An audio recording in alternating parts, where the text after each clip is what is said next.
Okay, it's getting really dark, and my lips are really dry. Crusty. But I want to talk about something that I couldn't figure out what I want to how to talk about it. But it's just like eating at my brain. So I consider myself a little bit of an inventor in some ways, or thinker. I'm a thinky thoughter. So, thoughter.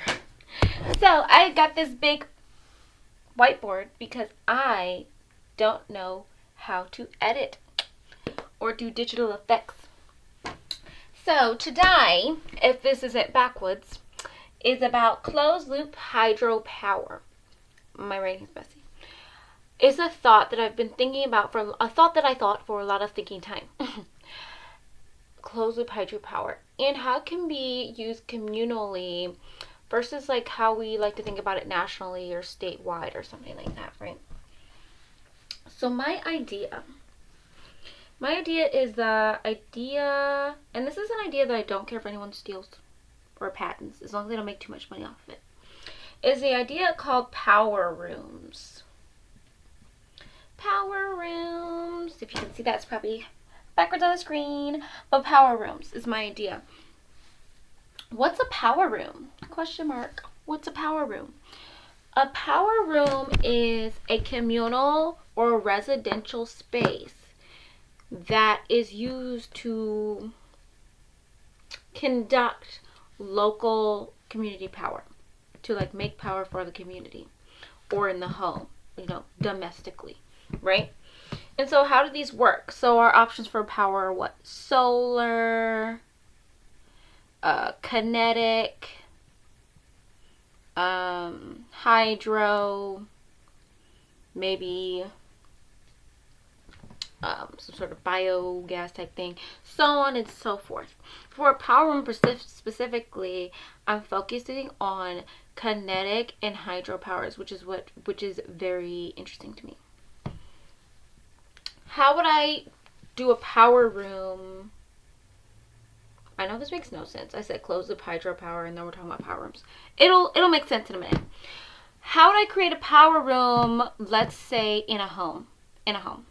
So a power room in a home would be a section of the home that has power producing devices that can be produced from the home. And so that could be like the infamous, can you run a house on a bicycle theory, right? So if you have a bicycle here, you're just going to draw a crappy bike.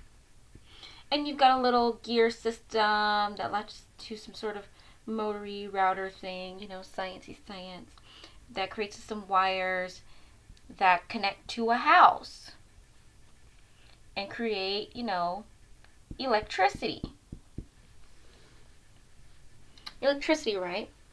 So maybe you have 2 of these in the house, 2 bicycle things, right? 2 bicycle deals. There's another one. And you're using this as exercise equipment. So exercise equipment that creates kinetic power that goes back into the community or the home. That is the idea around power rooms. So it could be an exercise bike. It could be a treadmill. I don't know how to draw. Apparently I don't know how to draw a treadmill. But then there's a guy and he's like, oh, I'm running with my legs, and I don't know how to draw stick people. A treadmill, or it could be for a kid a trampoline. How do you draw a trampoline? Boing, and then there's a kid. Maybe this one's a girl. Da da da da. Wow, my trampoline going up and down, and somehow that's creating, kinetic energy or whatever to the house. And so that's my idea around power rooms. Like you have a home, maybe has a cute little chimney, and a section of that home, a non-extremely invasive section, is the power room. And that has devices in it that gives direct power to the house instead of being what we call connected to the grid or using petroleum and gas and X, Y, and Z. So that's the power rooms. Now I'm like, power rooms is a good idea, but how like sustainable is it really, you know? Like, not everyone wants to work out on a bicycle every day or treadmill. So these power rooms would just have to be added power, additive power, right? You know, cutting down the, better lack of a word, carbon footprint, right? So these would have to be additive power, right? But what if I wanted a house to be completely sustained off of their community power or whatever, be off the what we call the grid today? That would have to be something more close to a closed loop hydropower system. So I'm like, hey, you have this house. I like to think of it in the way of a house. You have a house, and maybe your house has a power room. You know, your house has a power room. You've got a little, um, few bicycles back there that give you some power. You know, do a little power symbol there. They give you some power, right? Every time you go back there to work out. Maybe you work out every day. I like to cycle myself. That's why it's a bike. And put some windows. They gotta see. And maybe you also happen to have solar panels on the top. So maybe you're cutting down your power by like 50% or 25%. That's great. You have these in combination of supplemental power, or maybe even 100%, if it's possible. And you have to have some sort of power bank here in order to keep any excess, so you won't have any, I don't know how to explain it, but like an overload, And so that's my idea with power rooms. Where I got this idea is, some of you might say, well, this isn't new. It is not really. I thought about it because I saw outside workout areas in Japan. And I heard one of them, if not most of them, I don't quite recall, it was years ago, that they supply some power to the local town. That there's all these little things around town, the playgrounds, outside workout centers, that send energy back into the community. Now, a power room can be domestic in the sense of it's in the home. But on a playground outside the home also would be nice. But it would be a different sort of billing, taxes sort of communal thing there. But it's definitely possible. So outside and inside power rooms. We could get off the grid if we wanted to. Now, a closed-loop hydropower system. How would that work? So when it comes to a house, for me, I was in the bathtub and I was thinking, and I was like, I wonder if I could run my house off of just hydropower. And how would I do that? What would be the creative ways to do that? Where is water in my home? Where is water in everyone's home? So I was in the bathtub. So water goes down the drain, right? The drain goes to some sort of system that goes to a lot of other pipes into the city system. It goes to the drain from the tub, from the sink, from where else? From the tub, from the sink, from the laundry room,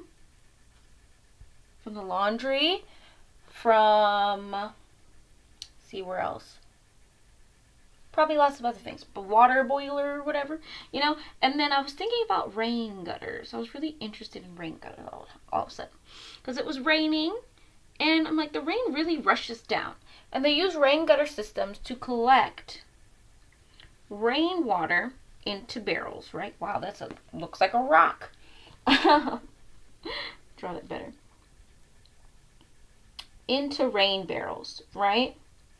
Now, what if there was a way that we could harness that energy coming from the rain, falling from the sky, being pushed to a rain barrel system, right? And if we could have a little hydroelectric motor type deal here at the gutter itself. So when it rains, it starts spinning the little fan. The fan creates kinetic energy, and that energy somehow goes back into the house, right? And you still get your rain, It's not just lost, you still get your rain barrel. You still get your water. Now, what about the rest of these drains, And I'm like, if we could make a system small enough, a system with a small few propellers, maybe, right? That could somehow fit into each piping system, the tub and the shower and the sink, and the washing machine that creates power, hydroelectric power. And maybe I'm wrong on how hydroelectric works, but I think I know. But bear with me. This is just fun, sciencey, thinky things. And connects all that power to create power in your home, so you have a fully hydro power run home. Is that possible? And that's the thought process I've been thinking about now. Now, what kind of home has the combination of a rain barrel, a solar panel, they've got a power room,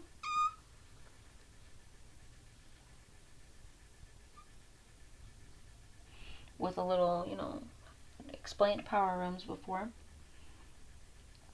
and all of their faucets, all their water things, have a small hydroelectric propeller on them. Now, this is an intense amount of energy. Like, no house, I don't think, maybe I'm underestimating the Americans. I'm an American. How much power you really need. So you have solar power, a power room for kinetic power, and hydropower. That could be really interesting, I feel like. And I wonder if anyone else has thought about this, but it's been itching in my brain for a long time. Another thing that I'm thinking about, these are just my solar punky ideas, is bioluminescence. So bioluminescence often is seen in like the ocean, right? And I'm thinking about I was thinking about hydropower, right? And I'm like, the ocean, right? And bioluminescence. And how could we light our homes on the idea of a home run with hydropower, of recirculating the water in the home to be a closed loop system that creates us power? How can bioluminescence play a part in that?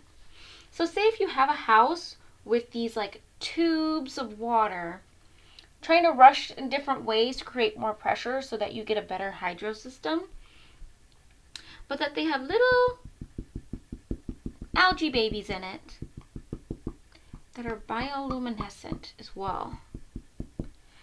So then you get free lighting as well in some way, or ambient light.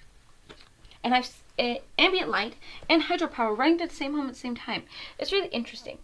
Now, I'm sure not everything works as simply as I'm saying it, but it's a thought process that I went to. So then I was online one day, and I was searching, and I saw I want to say Germany, some highway somewhere in Europe somewhere, where they had these bioluminescent pillars along the roadside, providing light instead of inviting ambient light, instead of the intense, just on the roadside like this. Cars driving by. This is the car. Boop, boop, beep. Little window. Little flashlight. Cars driving down the street, and these huge bioluminescent pillars lighting the way on the road without creating so much light pollution that, you can't see the stars and all the other effects of light pollution. It's not just, beautiful stars. Other things that light pollution does. And just how we could use the idea of closed loop hydropower systems and bioluminescence in our local communities and in our homes to create not only environmentally friendly and cheaper communities and lives, but our entire world. And so that's the thing that's been itching on my brain for 6 months. And I wasn't sure how to make a video about it. I'm like, I should get better editing skills and X, Y, and Z. But just tell me what you think. Leave me a comment in the comment section and start a conversation with me or whoever. And I hope someone sees this video and helps my brain connect things better. I'm a great listener to an extent. So if you have better science about what I'm saying, please send me a comment about it. All right, let life imitate art. Goodbye.